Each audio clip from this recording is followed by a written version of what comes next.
Hello everyone! I'm Roan Celis Capistrano of 1 Million Club. Kung bago ka pa lang sa channel ko, make sure to subscribe and hit the notification bell para lagi kang updated.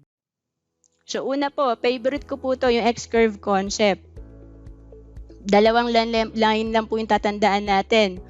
Yung line na pataas, yung blue line, ito yung money line natin. So kung wala tayong savings or maliit pa, target natin palakihin yan. And then, bakit mahirap mag-ipon? So ito po yan, kasi may kalaban na line. Yung red line na mataas yung responsibility line natin. No? Ang goal natin, mabababa ito. Okay? So sabi nga dito, medyo insecure tayo sa part na to kasi big responsibility pero no savings. No? Ayan, no? Umaasa tayo sa active income na ito yung pinagkukuhanan natin mga needs natin. Food, shelter, clothing, di ba? Ngayon, no? Pati education, no? Health, debts, loans. So, ang dami natin binabayaran, tapos limited lang talaga yung income natin, no? So, ang tanong, what if we die too soon? No? Kasi sa life natin, may if po sa gitna. So, etong if na to, what if we die too soon? Paano pag may mangyari sa ating mga breadwinner? No? Ito yung mga responsibility natin. Tapos, bigla makat yung income natin. Ito po, biglang mawala.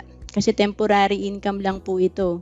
So, ang solusyon po ng IMG dyan is insurance. Ito yung protection or sabi nga, bakit protection? Kasi we have to protect our family. So, ito yung instant money na pwedeng makuha ng ating pamilya. Sabi nga, income replacement. Pakichat nga po, income replacement. Pag may nangyari sa breadwinner, kagaya ko po, ako breadwinner ako since nung nagtrabaho ako dahil nagbibigay po ako sa pamilya ko, sa parents. So, pag may nangyari sa akin, ito po yung solusyon. No? Tuloy-tuloy pa rin yung income ng pamilya kasi may income replacement. Okay? So, instant money. No? Kaya sa tumaya po tayo sa loto, ito po yung siguradong pag may nangyari sa atin, merong makukuha ang pamilya. And of course, yung pangalawang if, ito naman po yung pag nandito na tayo, syempre, no? Humaba buhay natin, di ba? So, meron pa rin tayong mga gastos. Kasi ang expense po, ang mga gastusin, permanent po yan. Pakitype nga po, permanent.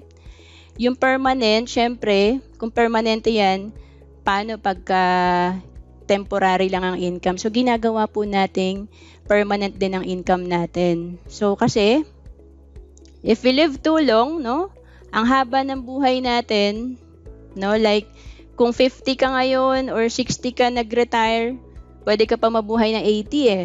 No? Like yung tita po ng husband ko, 81 na siya ngayon, birthday niya.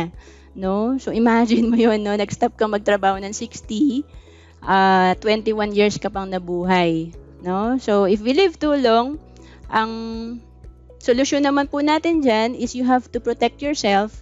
Dapat may investment ka para you're living on interest na lang. So ito nga po yung big savings na pwedeng kumita ng interest. Magkakaroon po tayo ng passive income. So again, ang passive income is permanent income. Pakitype nga po, permanent income. Yan ang goal natin, di ba? So, ito yung nakikita natin, may mga nag-retire na may mga paupahan, may mga investment, hindi sila problemado sa pera. No? So, masaya sila. Nakakapag-travel sila, no? Kasi, napaghandaan po nila. Kasi, hindi naman po habang buhay, malakas tayo, talaga may trabaho, no? So, importante pa rin po to. Kaya sobrang love ko talaga tong concept na to. And of course, in between, we need emergency fund and healthcare, no? Kasi pwedeng may magkasakit tayo or may emergency sa pamilya. Okay?